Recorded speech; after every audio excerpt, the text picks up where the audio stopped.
This episode of Now This Is Lit is brought to you by Audible. Check the link in the description to get your first Star Wars audiobook free. Everyone loves free things. Click that link. Do it. This show is also brought to you by our patrons. If you want to support the show in a different way, with just $1 a month, you can join our Patreon at patreon.com/StarWarsLitPod. You can get a sticker. You can get access to an exclusive show that we do every month that's wild and chaotic and fun and something you can only get by becoming a member of the Patreon. There'll be so many more perks very, very soon. But for now, do you want a sticker? Do you want a sticker that has a Now This Is Lit logo? Because it's fantastic and I love them. But I also want to give them away because there's just a stack of stickers on my desk. So if you want one, $1 a month. Patreon.com/StarWarsLitPod. A long time ago in a galaxy far, far away.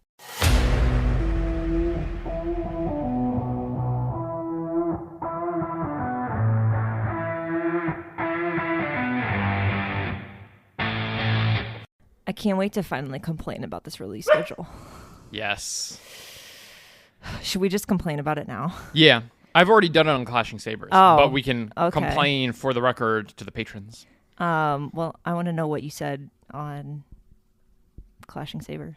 Okay. I mean, it was going to be my standard complaint. You can go first. Oh, okay. I think it's stupid. That's my TLDR version of it. I don't understand why they're doing this.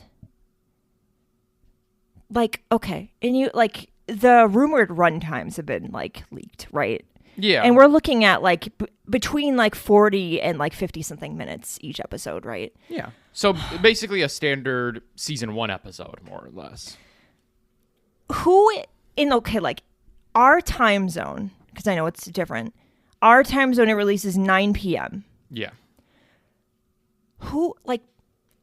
I've actually already complained about this in an article.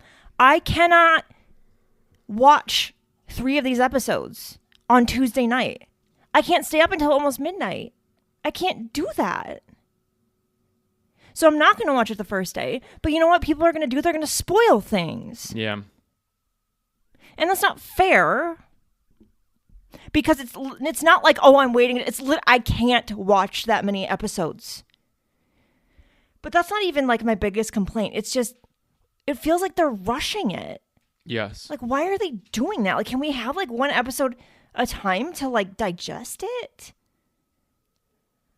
Because not that this is a bad thing, but like each trio of episodes, you know, if these are all like 3-episode arcs and that's why they're doing it this way, it's going to feel like a little movie. And that's fine. But I don't want that. This is a show. Yeah. I want weekly releases so that I have time to not only digest what I've just seen, but predict what might happen next. And you know, I've talked before how I feel about multiple episode premieres. You know, I hate those. And so like this is just like that like 4 times in a row. Yeah. And I hate it. I'm so mad. Talk. Yeah. So I think a lot of people are similarly confused about why this is happening. You know, Tony Gilroy did an interview, I think, with Collider, where he said that essentially it was a Disney decision, or, you know, Disney Lucasfilm. Stupid. So it was not a decision that originated among the sort of creatives. It was a more higher up corporate decision to release it this way. Yeah, and I figured that's what it was. Like, I don't think that the creatives never had, like, it's Disney Plus, you know, it's marketing, release schedules, them trying to work around all other things. And like, it's that. And that's why I think it's stupid. So the question then becomes, like, yes, why are they doing it this way? Because on the Star Wars side, it doesn't look like there's any competition. Because as far as we know, this is the last show, at least kind of Disney Plus show for the year. We still got Visions Volume 3 that's going to come out at some point. You got the new Tales. We got Tales, yeah. But as far as multi-episode seasons of a show, it doesn't look like there's anything else in the back half of 2025. Right. So there's no competition seemingly on the Star Wars end. competition maybe on the Marvel end. You know, we are getting, I think Ironheart is slated to release in June, possibly. Yeah, but that's June. This is April. Yeah. I mean, like, again, I've said this before. I don't know if there's other things releasing that are not Star Wars or Marvel. Yeah. In, like, May or whatever. But yeah, usually the big ones are Star Wars and Marvel, Yeah. is that they don't overlap Right. for the most part. Honestly, I'm okay with that. Yeah. So then you are led to other possibilities or other, speculation. I've seen one theory that's been about, well, they're doing this because I think sometime in, I don't know, May or end of May or whatever, there's the cutoff for Emmy consideration. So, like, are they trying to get the whole show in for that? I've seen that theory. Okay. I've seen the theory that maybe this is a response to the complaints in some quarters that Andor season 1 proceeded too slow. Because you see that as it's not a knock that I subscribe to. Yeah.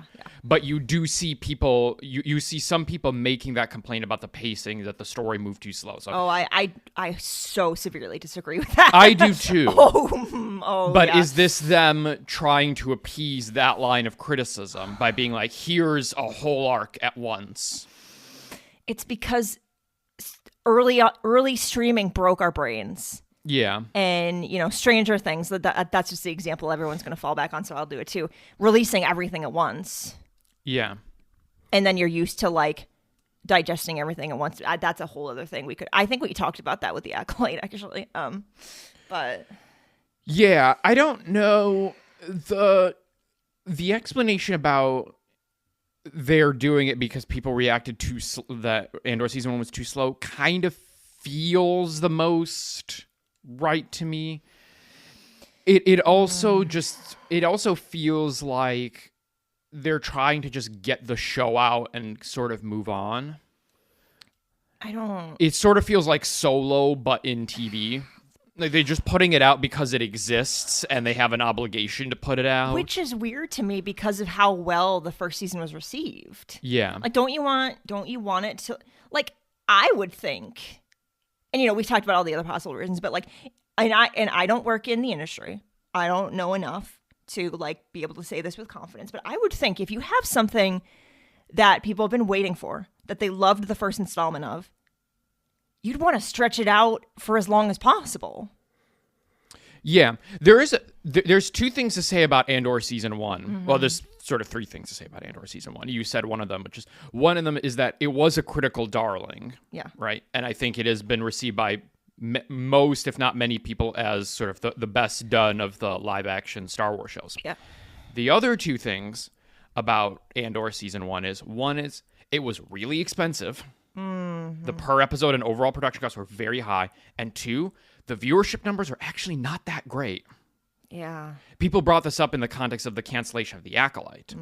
Is not a lot of people actually watched Andor season 1, especially relative to when you stack it up to a Mandalorian, possibly even Obi-Wan. Yeah. It's been a minute since I've seen how all the shows kind of rank up in terms of viewership. But the viewership numbers were not great for Andor season 1. And I've been in the camp for a while that if Tony Gilroy hadn't committed them to 2 seasons, we wouldn't be getting a second season. Yeah. I think on the 1-2 punch of it, season 1 was 1, really expensive, and 2, didn't have a ton of eyeballs, relative to probably where, again, like the corporate people want to be. Right. I don't think we'd be getting Andor season 2. I think we only have it because Tony Gilroy locked them into 2 seasons. Well, that does feed into the theory that they kind of want to just, like, get it out and be done with it. I think that's sort of where I'm leaning, is I think they just kind of want to have it be done with. Which is frustrating. And is something that I think I found in the sort of late period right now of where we are with the Disney era of Star Wars and the sort of Lucasfilm leadership right now, is it does feel like there's this weird kind of remove from their own product, Yeah.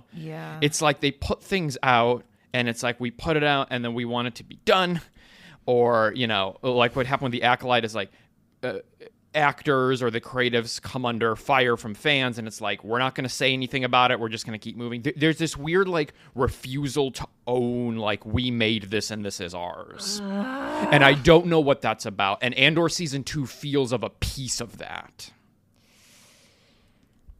Yeah, I really feel like Star Wars, like TV especially, is in a really weird spot.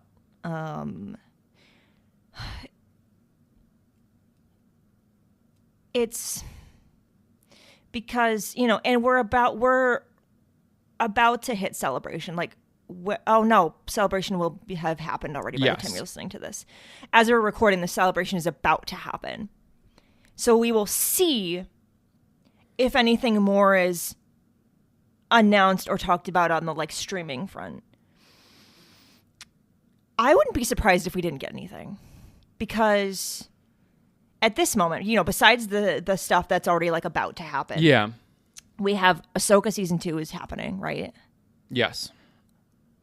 Is that the only thing that we know about? That's the only confirmed live action show. Because like then it's just like The Mandalorian and Grogu. Like, what else is happening? Like, what are they doing? Yeah, we'll see, because there's not going to, or there will not have been. We have to, we have to speak on this. There will not have been a Lucasfilm showcase. Yeah, which is so there's no event or panel that's sort of just dedicated to like, here's what we're doing in general, right? All the panels are very specific. Like, there's an Andor panel, there's an Ahsoka panel, there's an animation panel. So they're very tailored to specific shows or slices of, the Star Wars IP, right? So are we going to get a new show announcement? Something could be dropped in a unrelated panel. Someone could say something, but it doesn't look like there's a dedicated space to do that. And I mean, it could be that they are doing those quote unquote smaller, or if you want to say more specific panels to announce specific things. Yes. Like they're doing the animation panel to maybe talk about any future animation things that they're doing. Which wouldn't be the worst thing. I mean, there's a lot of reasons they could not be doing a showcase. One of them being there's not stuff happening in Lucasfilm outside of Star Wars. Yeah. Which is, is what it is. Yeah. It's interesting. Yeah. And I mean, we know Disney writ large is pivoting away from Disney Plus. That there was a strategy for a very long time, especially motivated by COVID, to be like, we're going to pour money into doing streaming and all these TV shows, and they've been moving it away from it, not just on the Star Wars front, but on every front. Right. We've seen that in Marvel. There have been fewer TV outputs kind of per year. Yeah. We've seen things get canceled. There was going to we mentioned that a few weeks back or a month or two back. There was going to be the Princess and the Frog sort of spin-off that was going to be on there. That got canceled. Moana 2 was originally going to be a streaming show. Then it got repackaged into a movie. So there's sort of a company-wide shift away as, one, the shows have not proved to be sort of profitable from the standpoint of they cost a lot and they're not bringing enough on the revenue side. And then also movies have sort of bounced back, or at least there's still a lot of like money to be gotten in there. Yeah. Right. I mean, if you look at 2024, is Deadpool and Wolverine still the highest grossing movie of 2024? It's possible. Or maybe Inside Out 2, at least those two were, at least for a while, number 1 and number 2. Right. In terms of grossing. Right. So you can see where the logic is to start pivoting away from streaming. Right. And I think a lot of what is happening, whether it is the fact that Andor is getting pushed out as fast as it is, the fact that we're not getting more Acolyte, the fact that we don't have, again, Ahsoka Season 2 being the only thing that we know of on the horizon. And we don't even know if that's for 26. Could be for 26. It's possible. I don't think they've started shooting yet that we know of. Yeah. But it might even be 27. Right. So I think all of that is symptom of larger changes in the industry. Yeah. There's a whole conversation to be had about like streaming is not what it was. Yeah. And I think a lot of streaming services are doing things differently. And, you know, we think about like we just canceled Netflix. Yeah. Right? Because like there was nothing that we wanted to watch.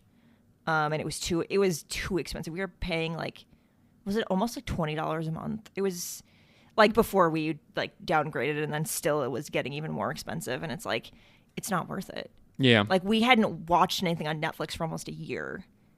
And we were like, I can't share it with my parents anyway. So like, there's no point. But yeah, it's going to be interesting to see like even how the next couple of years play out in terms of like what streaming in general looks like, and then what they do with Star Wars stuff. Yeah. I mean, we'll actually get into talking about Andor in a second, like specifically, but we may be like coming out of this like golden age that we've been in of like, we're just constantly getting Star Wars stuff, like constantly getting shows, you know, it's like that. It may not be like that forever. If it's not profitable, they're not going to keep doing it. They might just go back to movies. And I could see them like continuing with some animation, but like no more live action shows. Yeah. That I could see. Yeah. Or just fewer. We get one a year. Yeah, which wouldn't be the worst thing. Yeah. Because if you're going to pay a lot of money anyway, make it really, really, really good. Build up that hype, because you know you only get one once a year. And then, you know, see how it goes. I don't know. Welcome to Now This is Andor. Our Andor after show, which is normally Patreon exclusive, but episode 0, as we did for Acolyte. Acolyte, the Acolyte and show. Skeleton Crew. Episode 0, everyone gets. Everything else, you got to give us $1 a month. That's all it is. But I'm really excited. We've been looking forward to second season of Andor, final season of Andor for a long time. Hope you enjoyed that very long cold open.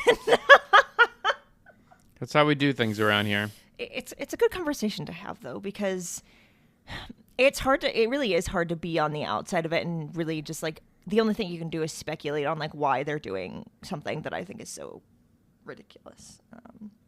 I don't know I haven't heard of a single person who's like, oh, 3 episodes at one time. I love that. There probably are. You probably exist, but not in my circles apparently.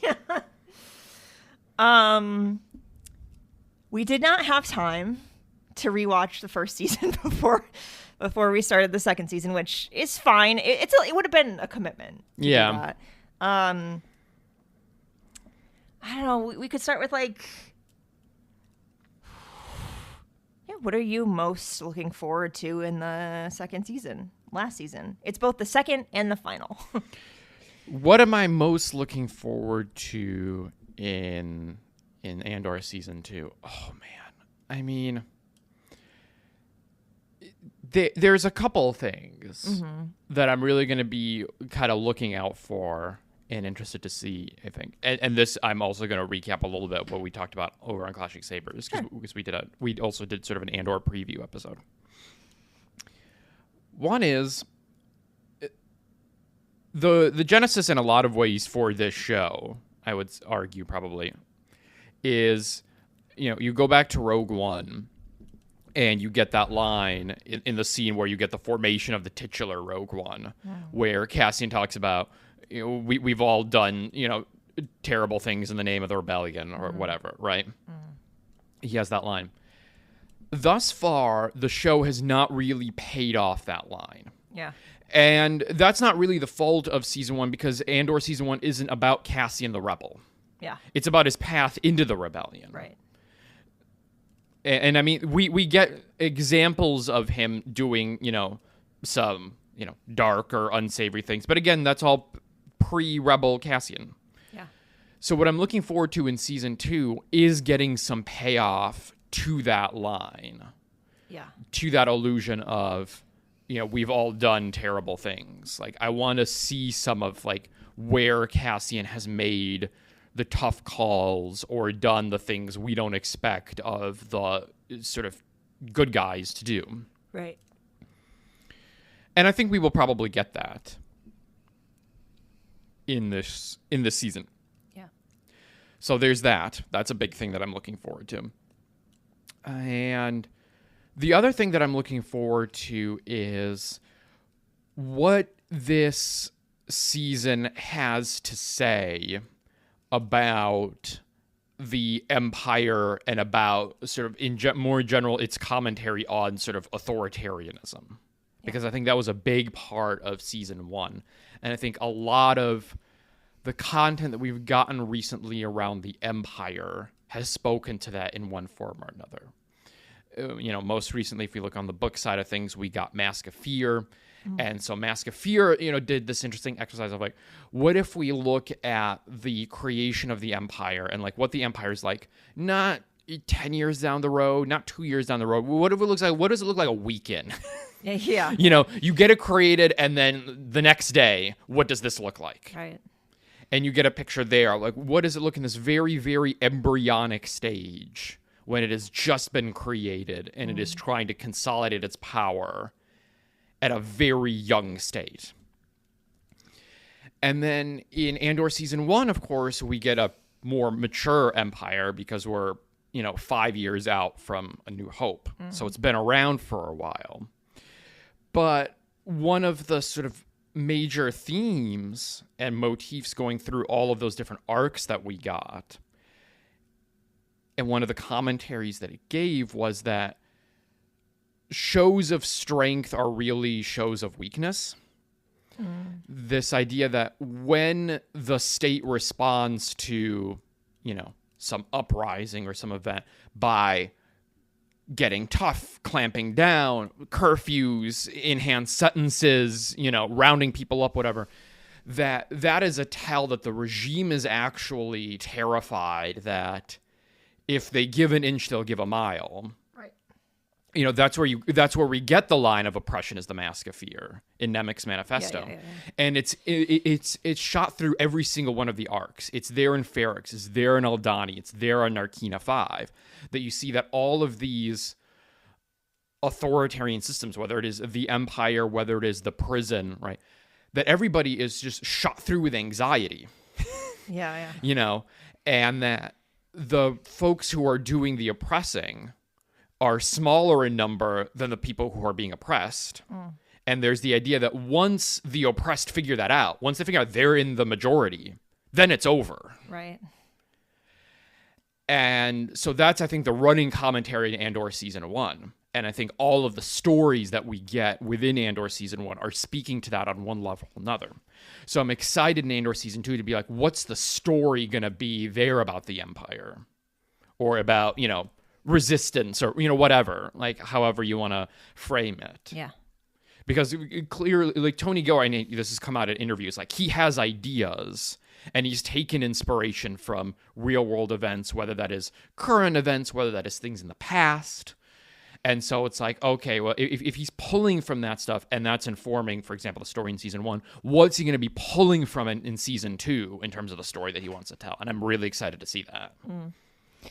Yeah, you mentioned Mask of Fear, and like reading that book really, really was, I think, like the first time in a while, because like it's been a while since we, watched the first season of Andor, and like, just like kind of put it in the back of my mind, but like that like rekindled my like excitement for the second season. I was like, oh, like we're gonna see like some more of this kind of thing, years down the road, obviously, but like seeing like Mon, like her being like a main focus of the story, it was kind of like, oh, I can't wait to see more of this kind of thing like play out at a later stage in what eventually becomes a rebellion. And that's one thing I'm really excited for, is like to see the return of like so many really good characters and like where they're at this point in the story and like where they end up at the end, because then you go right into Rogue One. Yeah.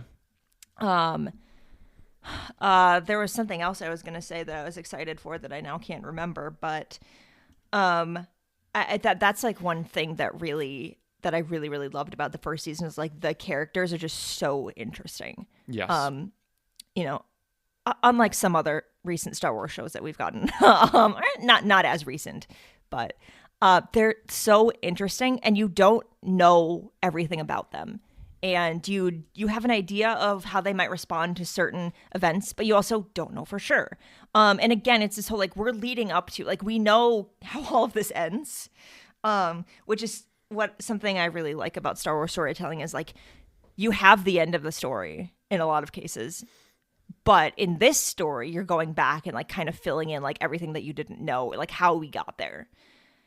And I love that. And I really wish I could remember the second thing I was going to say because it was really good.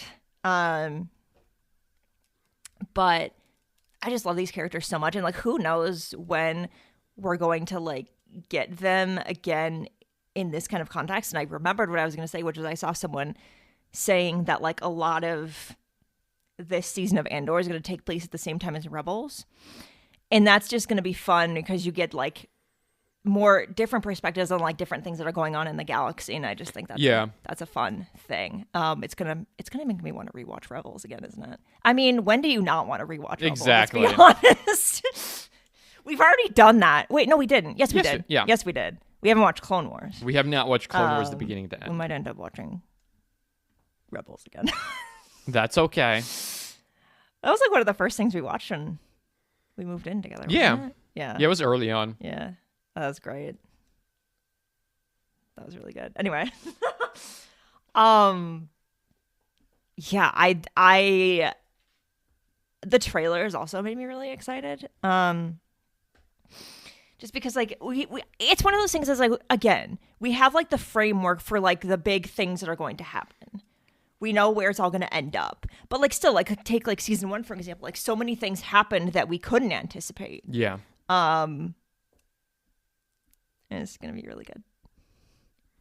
It will be. You know, will Andy Serkis show up again as a different character? Because now, that would be incredible. Because now he's got 2. Can he do a 3rd? I would love that legitimately if they brought him back, but he's not Kino Loy. He's somebody else. You know what would be the best is if he was just like some like background character that had like one line, and you're like, hey, he's back, but like, just nothing. It doesn't really matter. That would be incredible. That would be the best possible bit they could do. Because the fandom won't shut up about his character coming back, and I'm like, he's not coming back.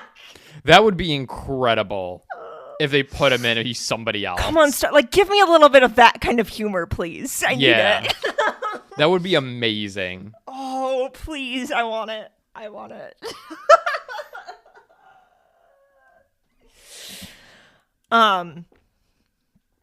I actually kind of like the fact that, you know, we're going to get some stuff that's going to like be quite reflective of like current events. Not that like, not enough like it's going to take you out of the story, but I think like there is an interest and a benefit to like seeing certain things play out in the Star Wars universe where you're like, oh, like I never saw this situation I never thought of it that way.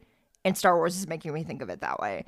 A lot of people don't like it when it's like hits too close to home, but you know what? Too bad. Star Wars has always been like that. Yeah. Star Wars has always spoken to the here and now relative to when it has come out. Yeah. You know, the 1970s, you know, the original trilogy, that was speaking to whether, you know, it was domestic upheavals in the U.S., things around Vietnam, it was speaking to that. Yep. The 90s expanded universe was speaking to the time then, particularly, you know, a lot of the stuff around post-Return of the Jedi and the breakup of the Empire was speaking to and informed by the breakup of the Soviet Union and what was happening and the end of communism and all of that was speaking to that. The prequel trilogy in the 2000s was speaking to a lot of the things around sort of war on terror and concerns about democracy sort of domestically and also sort of abroad. So a lot of that conversation was informing what George was doing in the prequels there in terms of like how democracy sort of erode and become dictatorships. The sequel trilogy was speaking to it's here now, in some ways are here and now, also in terms of like, all right, what does it look like when you get this sort of resurgent, you know, like new generation of like the authoritarianism comes back, but it's got sort of like a new sheen on it, you know, but it's like you scratch underneath it and it's like the same enemy, but now it's like the next generation of, sort of neo-fascist. Like what if the kids, of the first group are like now grown up and they're in charge? And you get that. Like it's constantly in this sort of call and response in its particular moment. Did you ever do like a podcast episode on like the kind of like the historical like reflections of like Star Wars as it releases? No, nothing that extensive. You should. I think you'd enjoy that. I would. Anyway. It is really interesting to like kind of look at we'll end this thread soon, but like the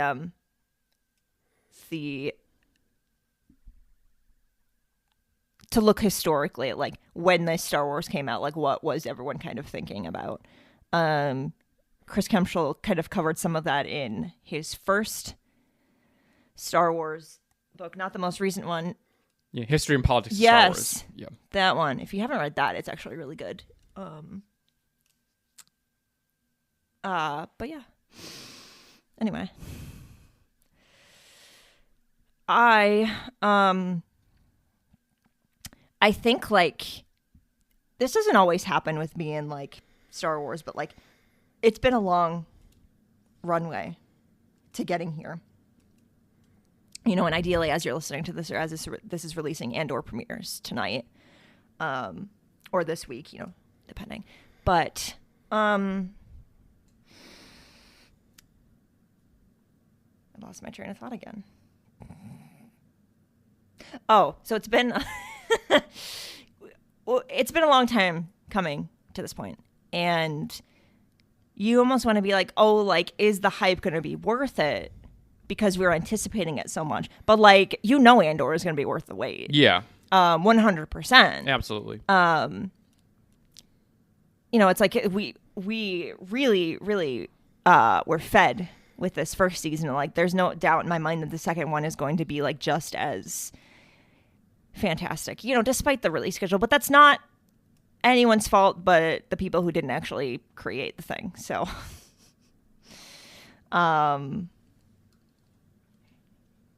anything else we want to talk about before we end this kind of intro episode?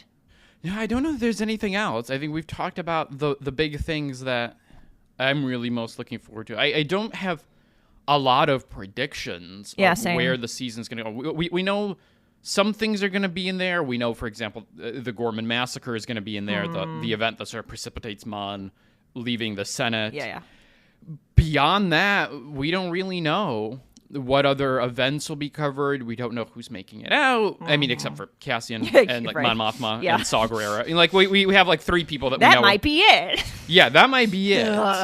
But yeah, we really don't know anything else. And I don't. Again, like you said, I couldn't have predicted a lot of what we got in season 1 of Andor. Right, exactly. Like I wouldn't have seen Narkina 5 coming. Yeah. From a mile away.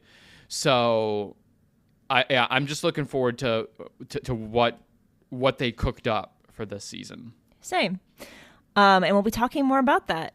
Speaking of release schedules, we will be doing every week, kind of like an after show on all 3 episodes. Just because, like, if we tried to do one at a time, it'd be too hard to do that. So I'll try to like let you know which day it's going to come out. We don't know exactly yet how that's going to work, but we will figure it out.